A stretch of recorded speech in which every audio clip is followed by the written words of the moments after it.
అభినేత్రి అభినయ నేత్రి నట గాయత్రి మనసారా నిను కీర్తించి పులకించినది ఈ జనధాత్రి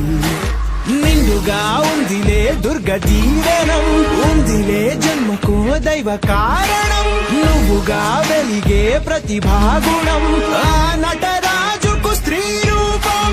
కరకే అంకితం నీ కణకణం వెండి తెరకెన్నడో ఉందిలే రుణం పేరుతో పాటుగా అమ్మనే పదం నీకే దొరికిన సౌభాగ్యం మహానటి